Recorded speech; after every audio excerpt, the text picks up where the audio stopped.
The law office smelled like leather and disappointment. I sat across from Mr. Brennan, my grandmother's executor, trying to process words that made no sense. I'm sorry, Ms. Reeves. Your mother exercised her power as trustee to redirect your inheritance to Mr. Derek Reeves. The full $500,000. That's impossible. My voice came out steady, but my hands were shaking. Derek and I have been divorced for 3 years. And we never had children. Mr. Brennan shifted uncomfortably. Your mother cited the welfare of your children as the reason for the redistribution. What children? I laughed, but it came out sharp and bitter. Did she also cite my unicorn farm?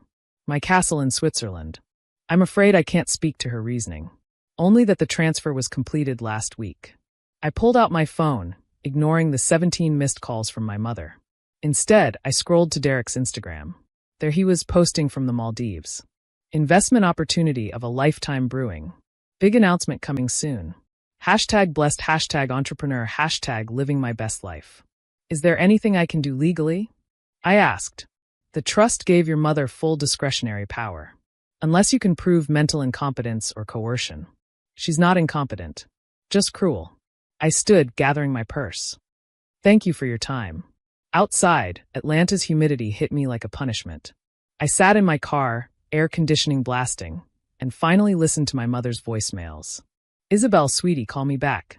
I have something important to discuss. Belle, I know you're probably busy with work, but this is about family. I've made a decision about Grandma's money. It's what's best for everyone. The last one left an hour ago. I know you met with Mr. Brennan. Don't be selfish, Isabel. Derek is the father of your children. They deserve that money more than you do. I called her back.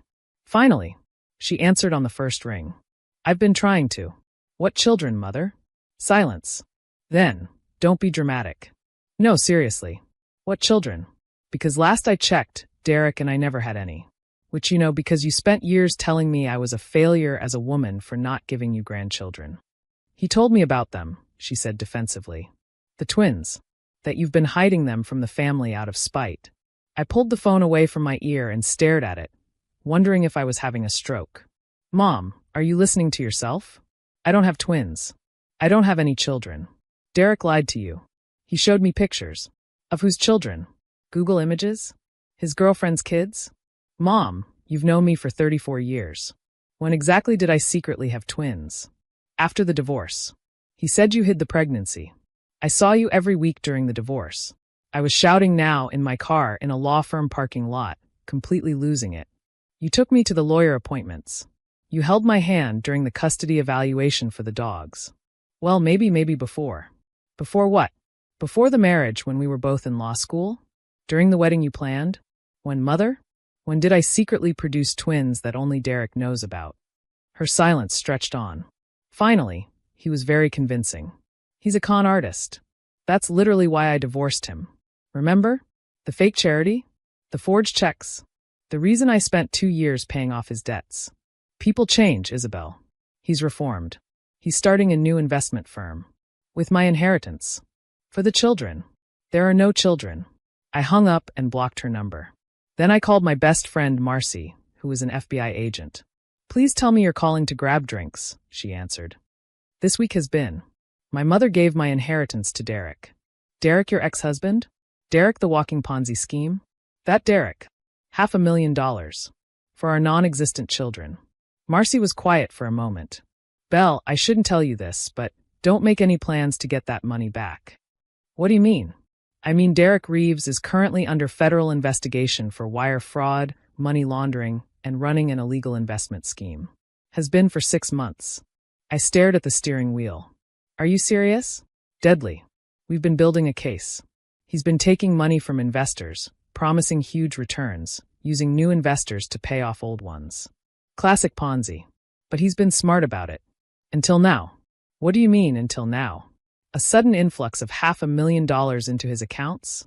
Right before he flees to the Maldives? That's what we call consciousness of guilt. And fleeing prosecution. Marcy, that's my money. My grandmother's money. Not anymore. Now it's evidence. And depending on how involved your mother was in the transfer. She wasn't involved in anything but being stupid. Did she know about his business? Did he promise her returns on the investment? My blood went cold. Oh God. She kept talking about how he's reformed, starting a new investment firm. Belle, I need you to come to the office. Bring any communications you have about this transfer. Texts, emails, voicemails. Everything. Is my mother in trouble? That depends on what she knew and when. But that money? It's gone. Frozen as part of a federal investigation. And if Derek promised her investment returns. I thought about my mother's retirement account. Her savings. The house she'd refinanced last year for renovations that never happened.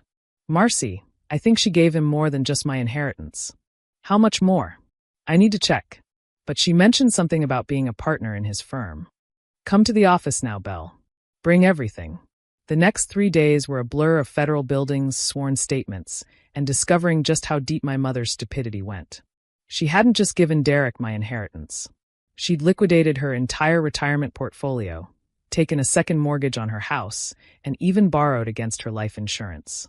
Total damage, $1.3 million. He said I'd triple my investment in 6 months, she told the federal agents, looking smaller and older than I'd ever seen her. He said the children needed a legacy. Ma'am, Agent Torres said patiently, your daughter has confirmed multiple times that no children exist. Mr. Reeves fabricated their existence to manipulate you. But the pictures, stock photos from a family blog in Wisconsin. We tracked them down. My mother turned to me, tears streaming. Isabel, I don't understand. Why would he lie?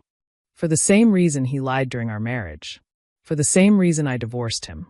For the same reason you chose to believe him over me. Because con artists are good at what they do, and you wanted to believe I was the villain in this story.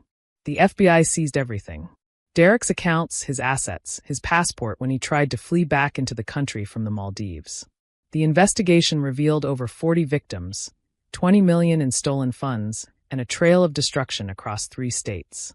My inheritance was gone, absorbed into the asset forfeiture that would eventually, maybe, return pennies on the dollar to victims. My mother's retirement was gone.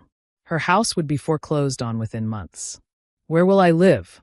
She asked me after the 3rd day of testimony. I don't know, Mom. Maybe Derek's fictional twins have a spare room. Isabel, please. I'm your mother. You were my mother when you gave my inheritance to my abusive ex-husband, too. You were my mother when you believed his lies over my truth. You were my mother when you chose him over me, just like you did during the divorce. I thought I was helping your children. You thought you were proving I was a bad mother. That I was hiding children from you, denying you grandchildren out of spite. You wanted to believe the worst of me so badly that you fell for an obvious con. She started crying again. What am I supposed to do? Figure it out. Like I did after the divorce, when you told me I should have tried harder to make it work. Like I did when Derek emptied our accounts, and you said I should have seen it coming. Like I did when I rebuilt my life without any help from you. I left her in the federal building and drove home to my small apartment. The one I'd worked 2 jobs to afford after the divorce. The one she'd called depressing and beneath our family's standards. It was mine, paid for with my own money. No inheritance needed. That night, Derek's arrest made the news. Atlanta man arrested in multi-million-dollar investment fraud. They showed his mugshot. The golden boy charm finally cracked, replaced with the hollow eyes of a man who'd run out of marks. My phone rang. Unknown number. This is a prepaid call from Fulton County Jail. Will you accept? I hung up. It rang again. This time, Marcy. He's looking at 20 years minimum, she said. The evidence your mother provided, ironically, sealed the case. Every communication, every transfer, every lie about the fictitious twins. She documented everything thinking she was protecting her grandchildren's interests. There's some poetry in that, I guess. Your mother could face charges too. Conspiracy, aiding and abetting. But the prosecutor's leaning toward treating her as a victim. She is a victim. Of her own prejudice, maybe, but still a victim. What are you going to do? I looked around my small apartment. My law degree on the wall. Pictures of my dogs, the only custody battle Derek and I had fought. My life, rebuilt piece by piece without any help from the family who should have supported me. Nothing, I said. I'm going to do absolutely nothing. She made her choice. She believed a con artist over her own daughter because it fit the narrative she wanted. Now she gets to live with the consequences. That's cold, Belle. No, it's survival. I've spent 34 years trying to earn my mother's approval. Trying to make her see me as more than the disappointing daughter who couldn't keep a man or produce grandchildren. I'm done. 2 months later, I got a letter from my mother. She was living with her sister in Florida, working as a grocery store clerk at 71 years old. The letter was long, full of apologies and explanations and requests for forgiveness. At the bottom, in a PS, she wrote, "I know now that there were no twins. Derek confessed as part of his plea deal. I'm sorry I didn't believe you. I'm sorry I chose him over you. I'm sorry for everything." I didn't respond. 6 months after that, I got a call from Mr. Brennan. A portion of the seized assets was being returned to victims. My mother, as a victim, would receive $47,000. "She's listed you as the beneficiary," he said. "She wanted you to have it." "Give it back to her," I said. "She needs it more than I do." "Are you sure?" She was quite insistent. "I'm sure. I don't want her money. I never did. I wanted her trust, her belief, her loyalty. Those aren't things you can transfer through a bank." Derek got 18 years. My mother rebuilt her life slowly, painfully, working minimum wage and living in a shared apartment. We didn't speak for 3 years. When we finally did, at my cousin's wedding, she looked at me across the banquet hall with eyes that had aged a decade. "I see you're doing well," she said carefully. "I am. I made partner at my firm. Bought a house. Got engaged. Children." The question came out tentative, almost fearful. "No. And there never were any. You know that now." "I know." She looked down at her hands, weathered from work they'd never had to do before. "I destroyed everything, didn't I? For children who didn't exist. Because I couldn't accept that you were complete without them. Without him." "Yes," I said simply. "You did. I don't expect forgiveness." "Good. Because I don't offer it. Not for giving him the money. That was just stupidity. But for believing him over me? For choosing a con artist's lies over your daughter's truth? That's not something money can fix." She nodded and walked away. I watched her go, this woman who'd raised me, who'd been so desperate for a version of me that didn't exist that she'd fallen for the most obvious lie in the world. My fiancé, James, appeared at my elbow. "You okay?" "Yeah. Just thinking about family." "The twins," he joked, knowing the whole story. "All 6 of them," I replied. "They're doing great in their Swiss boarding school. The unicorn farm is really taking off." He laughed and kissed my temple. "Come on, let's dance." As we moved onto the floor, I caught sight of my mother again, sitting alone at a corner table. For a moment, I felt the old pull. The daughter's instinct to comfort, to bridge the gap, to pretend the wound wasn't fatal. Then the music started and James spun me around, and I remembered. Some bridges are meant to stay burned. Some truths, once revealed, can't be unknown. My mother had chosen Derek's lies over my truth. She'd paid for that choice with everything she had. And me? I'd paid for my freedom with an inheritance I'd never seen, exchanged for the knowledge that blood doesn't guarantee loyalty. Worth every penny of that $500,000 I'd never touched. Thanks for watching. See you again in the next video. Stay stunned.